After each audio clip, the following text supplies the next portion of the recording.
Hi y'all, I'm Melody and welcome to my channel where I discuss fragrances. Today I wanted to share with you my 2022 fragrance wish list. These are all the fragrances I'm looking forward to purchasing this year.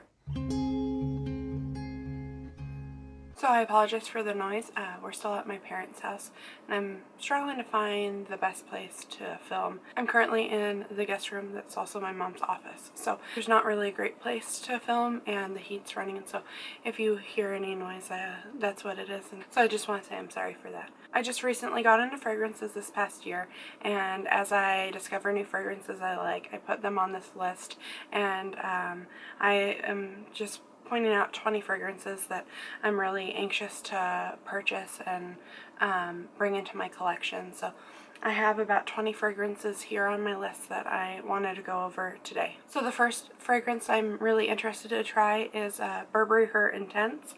I have the original Burberry Her and I sampled both of those at the same time, and I went back and forth on which I liked, and I had settled on Burberry Her, so I don't really regret that decision. However, I have had some troubles with Burberry Her.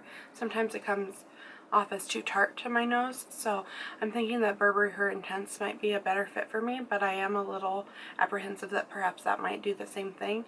But it's still at the top of my list of a fragrance that I would like to purchase this year. I have a full video dedicated to Burberry Her that I will link down below if anyone is interested in watching that. So the next one on my list is Acqua de Parma's Mandolo de Cecilia. Pretty sure I'm pronouncing that right. I first put that on the list after seeing some reviews that it smelled kind of like a root beer scent, and I love that kind of scent profile. So I went to a store and I tested it out and I immediately loved it. I really want that in my collection, and it's actually a rather affordable fragrance that I've seen on FragranceNet, so that's at the top of my list to purchase as well. The next ones on my list are all part of the Liturgy line. It includes the EDP as well as the EDT and the Intense as well as Rouge. I love all four of those scents. They all kind of give me that same kind of soda pop vibe that the Acqua de Parma one does, but they're more of like an elevated, like sophisticated scent. I love all four of them for different reasons, and I could imagine myself wearing one each season. For instance, like I would probably use the EDP during the spring and then switch to the EDT for like a lighter scent in the summer, and then switch it up to the Rouge for a spicier take on the scent in fall, and then the Intense for a creamier version in the winter. But I am looking forward to purchasing all four of those. I know they are similar, but I can really sense the differences in each one of those fragrances, so those are some that I really would like to try. Another one that I'm really interested in getting in my collection is Mon Guerlain. I know that's a super popular fragrance that so many people love, and I originally didn't understand the hype, but I tried it again and I really fell in love with it as I was walking around with it on my arm. I really want that. I've noticed that the price is going up on FragranceNet. I'm not sure if that means that like they're discontinuing it. I can't imagine that they would. So if anybody knows why the price might be going up on that particular fragrance, I'd love to hear down below. So there are a few fragrances that I have tested in my full bottle worthy videos that I really want to purchase. There's a Zara Wanted Girl that is high up on my list, as well as Cacharel's Yes I Am. Those two fragrances are both full bottle worthy fragrances. I have a playlist with all those full bottle worthy videos that I'll link down below or put up here in the card somewhere.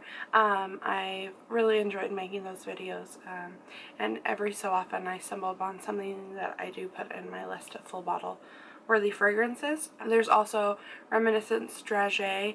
I have a video on that as well, and I think of those fragrances, the Dragée was my favorite one, and so that's kind of up there at the top of my list as a fragrance that I'm really wanting to get in my collection. I also just think the bottle's very pretty. This summer I'm hoping to pick up Light Blue Forever. That fragrance is so pretty, and I am really hoping to purchase that for wearing at days at the pool with my girls and stuff. I think it's just a really pretty take on the original light blue, and I just happen to like that one better. So I don't have any light blues in my collection, and that's one that I'm interested in. I'm also interested in trying Love is Love.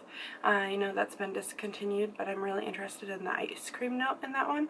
So I think that might be a blind buy that I'm thinking of purchasing. There are a few other ones on my list that are blind buys because I haven't been able to find a place to try them out.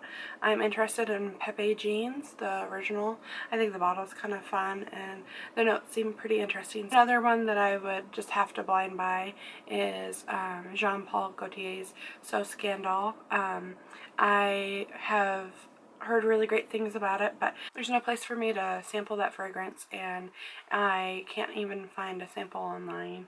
So it has a lot of notes that I really like, and I've heard really great things about it, so I really want to try that fragrance out. And so I think I might have to just bite the bullet and blind buy that one and see how it goes.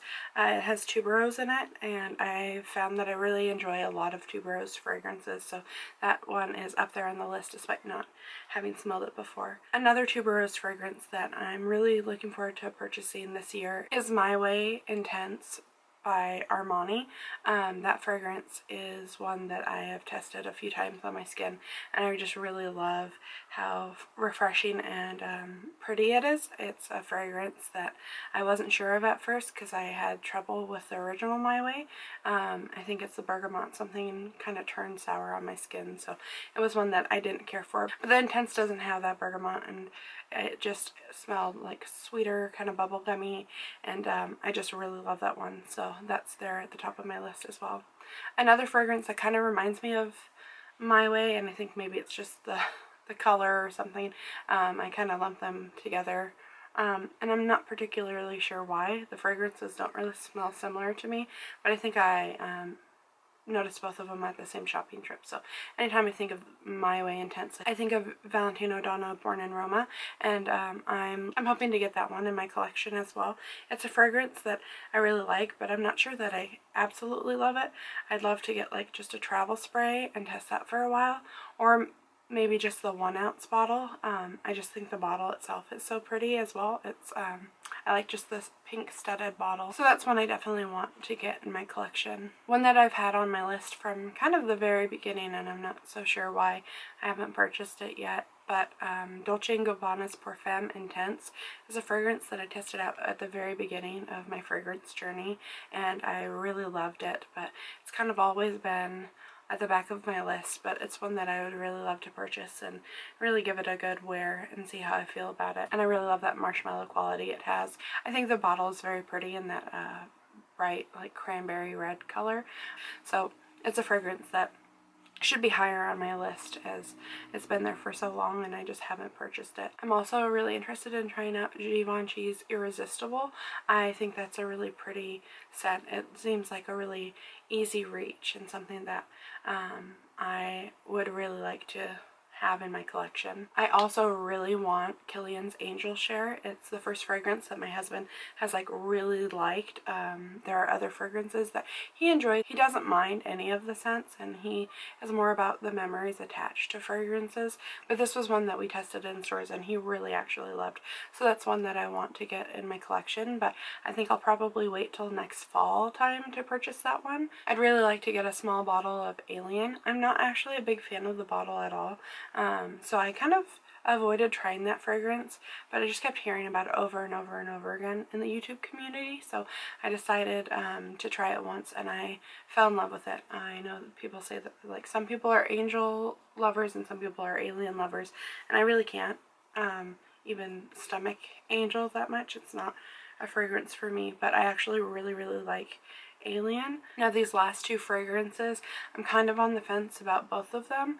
I really enjoy Flower Bomb, but there's something about it that kind of nags at me. I think it's the patchouli. But the one that I liked even more so was Flower Bomb Nectar. However, occasionally I find that it might be a little too thick and sweet for my liking, so I go back and forth, but I do really want a flower bomb in my collection. I kind of have gone through each of them, and I think Flower Bomb Nectar is the one that I find the most interesting. I like that gunpowder note, but it is also really, really sweet. So I might go for the original Flower Bomb or the Nectar, but I haven't decided which one exactly. And then the last one is Jo Malone Scarlet Poppy. I tried that months ago, and I really loved the scent profile, but I felt like it didn't last very long, and none of the Jo Malone fragrances last all that long, so I really struggle wanting to spend as much as it costs on a fragrance that I know isn't going to last. But I do get a decent amount of time out of it, and I have seen some sales on it. It is more of a skin scent, and it's lighter, but it is really intoxicating to me. I don't hear many people talking about that fragrance, but I personally really, really love it. So that's on my list, but it's down there on my list. I hope that I can find it for a good deal or something. So those are the fragrances that are on my wish list for 2022. I'm sure new things will be coming out that I'll want to put on my list, and as I discover different fragrance houses, I'm sure I'll have other things added to the list, but for now those are the ones that I'm most looking forward to purchasing. If you have any other suggestions on fragrances you think I might like, please drop those down below, and if you've enjoyed this video, give it a like. I have so many videos planned for this next year. I would hope you would subscribe and follow along with me as I discover new fragrances.